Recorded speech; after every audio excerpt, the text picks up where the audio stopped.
Buenos dias, as we say in English.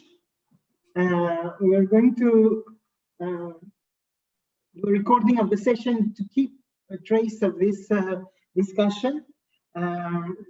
Most of the present people here in the room know Leandro, who is a professor at Universidad de las Américas, Puebla, in Mexico, in political sciences and international relations department.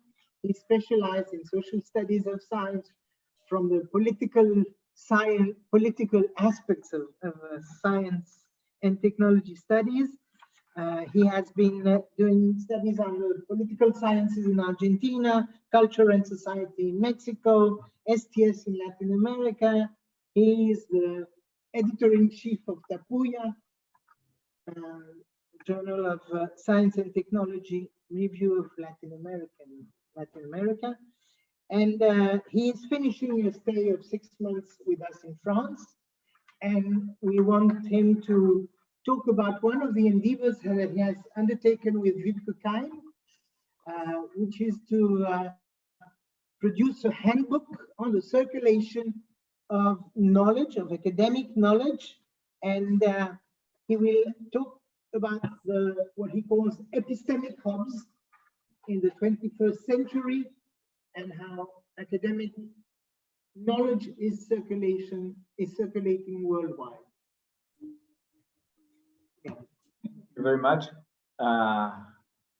It's weird to be talking in English to all these Spanish-speaking people, but there are some non-Spanish-speaking. So in order to move to this kind of global language, we will have this presentation first, and then the conversation in English. So thank you very much, Riaz and Ariadna, for inviting me to talk about the Handbook of Academic Knowledge Circulation. It's a project that is right now under review by University College London Press. I will tell more about how it emerged, how the idea emerged, and how the project was conceived. But before that, perhaps we need to say something about what is academic knowledge circulation. And I will rely on the work we have done with Wiebke in trying to conceptualize this at the moment of submitting the project to the publisher. So the first thing is that the meaning of academic knowledge itself has changed throughout time. So it's on the one hand, it seems to be kind of easy. What is academic knowledge? It's knowledge produced in the academy. Yeah? But the problem is that what knowledge is and what are actually the academic institution in a country is not so easy to define if we take a long period. The other thing that is important to mention is that academic knowledge is always collectively produced. So we have to think in a type of knowledge production that actually involves circulation from the very beginning. There is no way that the production of knowledge does not require some forms of circulation. So for me, this was important. It was actually, I want to say, it was Wiebke who wrote that part of the proposal. And she said, being collectively produced, circulation is a precondition for the production of academic knowledge.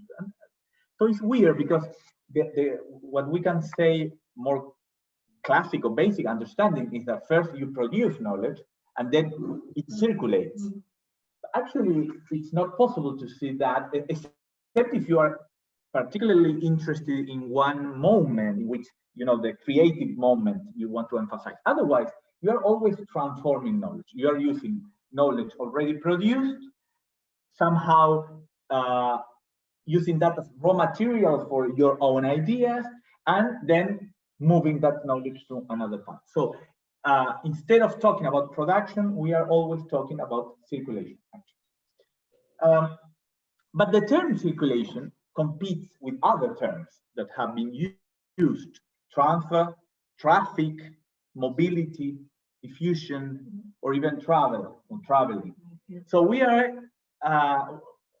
we believe that there are good reasons to use circulation But we have to acknowledge that we are in a moment in the scholarship about knowledge that other ways of analyzing the circulation of knowledge have been undertaken by other groups and usually emphasizing different things. For example, when you talk about mobility, you usually are talking about students and faculty. You are talking about, in the case of transfer, you think a more one direction movement, you know, from the place where knowledge is produced to the place where knowledge is used.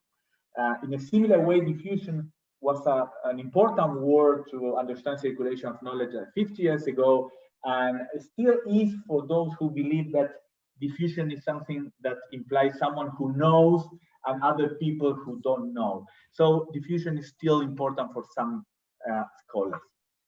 For us, the notion of circulation acknowledges that movement is always an action that produces a reaction. So there is no way that we can talk about passive receivers or passive appropriators of knowledge. There is always a reaction. It could be very small, very local reaction. It could be a global reaction, but we are always talking about a process that creates reaction. So speaking of circulation, it's actually to insist on the possibility of reciprocity, competition, and socialization in different social spaces.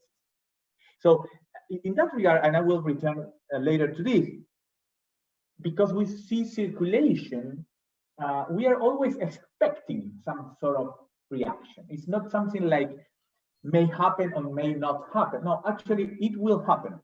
The issue is whether it is important for the case that you are focusing on or not. But there will be always some sort of reaction. In its simplest understanding, pieces of academic knowledge move from one place to another, from one person to another, given a time.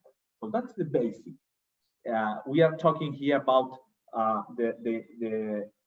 when we say the basic is that we are not concerned in this first definition with the transformation of knowledge. We are assuming, for whatever reason, that knowledge can be encapsulated, some knowledge, and can be moved from one place to another, from one person to another. But in a more complex way, knowledge, places, and people are all transformed in the process of circulation. So that's the opposite possibility. One is to encapsulate the knowledge, like in a patent that moves from one country to another, or in a theory that is or a book that is published in another country with apparently no change because it's the same book. And well, perhaps it makes sense for analytical and empirical research to say, okay, this is the same knowledge here and it's moved to another context. But in other cases, it's precisely the whole transformation of actors, which is the interesting part of the process. So actually, what we say in the handbook is that what remains stable and what changes in the process is something that cannot be decided theoretically. It has to be empirically studied.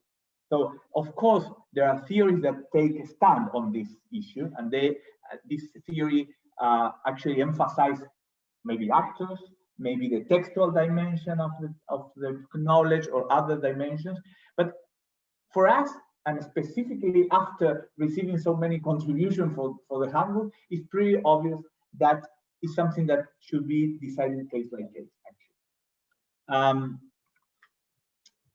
So that creates also a kind of agenda for researchers, because it's the researcher task precisely to understand the particular conditions under which the ideas manage to receive the support necessary, for using beyond the context of production. So there is, and this is something that we actually expect the handbook to show very clearly, that in some cases you deal, for example, when with situation in which the producers of knowledge play the fundamental role in circulation, not only producing the knowledge but circulating it. But in other occasions, there are other actors that move knowledge even without the intention of the producer.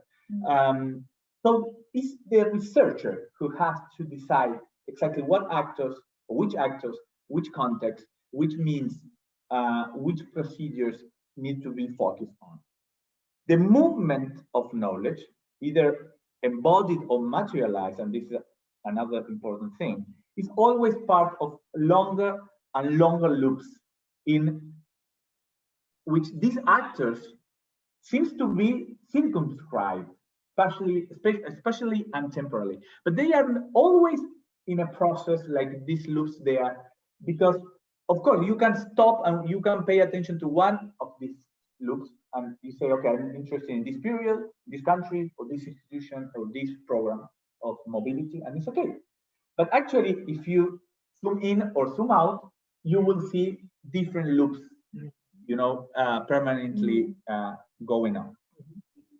So in order to make sense of a very, very complex and multi-layered pattern that we observe, and we observe this, not only with the abstract that we receive, we have read, and I will talk about that a little bit. We organize several workshops throughout time in the last 10 years, and this is a topic that has been on the agenda one way or another for decades, actually. So it's not new, and we are not saying it's new. Which is weird is that although it's not new, there was no handbook or major work in order to systematize a little bit the research on the topic.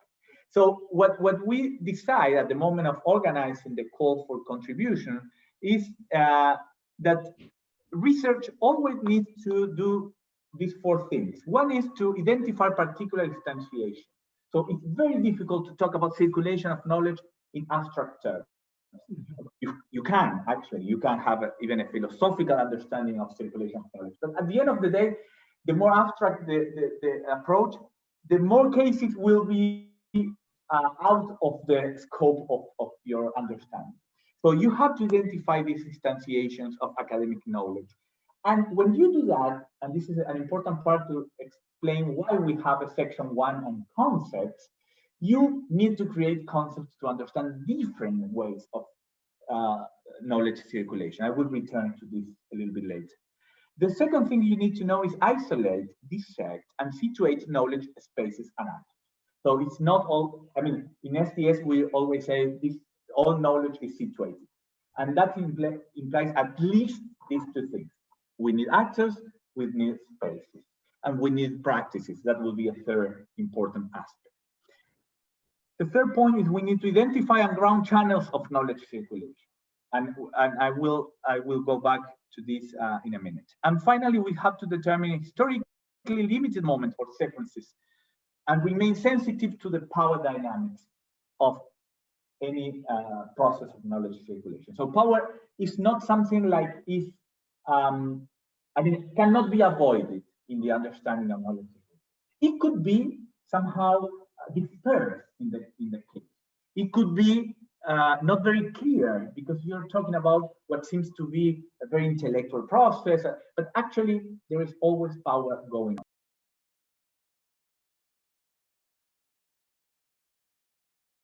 So the few words is about, and it's connected with the conversation later about hubs and what's next.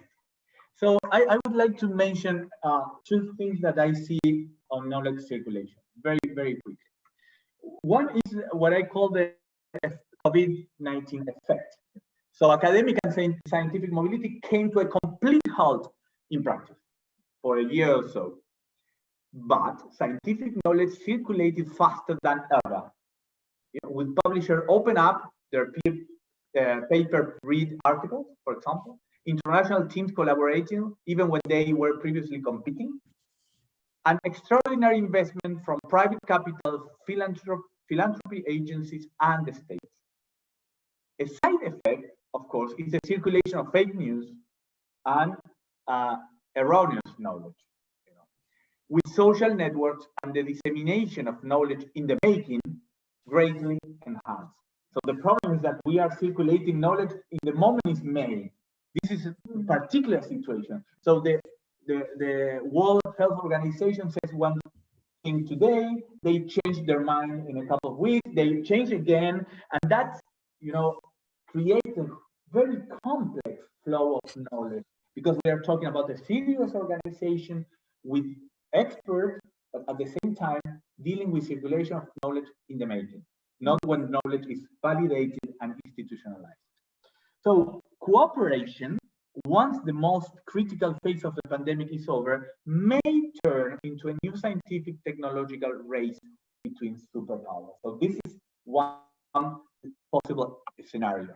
But the other, and I have to say that it was very influential conversation I had with Rigas about the 1918 pandemic of influenza and the history of the pandemic and what came next. So that's the history of the moment after the 1918 pandemic is probably one of the few cases we can use to compare and to try to understand what may come. After World War II and the influenza pandemic that killed millions of people, there was a period of splendor in scientific and academic internationalization, actually, with the emergence of associations, the multiplication of academic conferences. Interestingly, for me, science that had already been heavily politicized for the purposes of war was repoliticized by trying to find ways in which the circulation of knowledge, especially between former enemies, could contribute to a more lasting peace based on scientific development. That was very powerful. Also before the Second World War, but the Second World War created very quickly the Cold War. So it was a different context. The interwar period was one in which the reflection about peace by scientists was very, very important.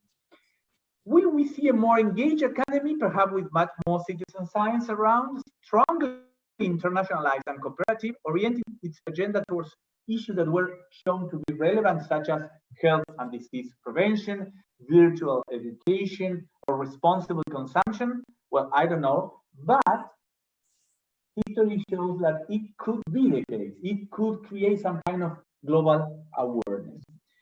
In this case, so, and this is the last slide, the circulation of knowledge will increasingly depend on infrastructure. That's for sure. I mean, this is three trends that I see very difficult to avoid here, especially digital infrastructure, and will be both enhanced and challenged by artificial intelligence and a more critical participation of living beings.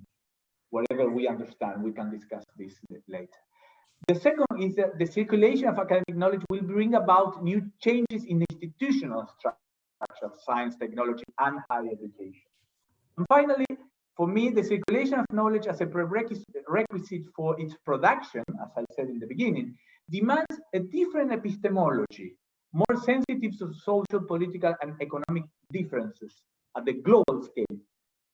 Are we talking about post-colonial, post-patriarchal, post-capitalist science? I don't know exactly, but I think that circulation of knowledge or knowledge is moving towards a centralized knowledge.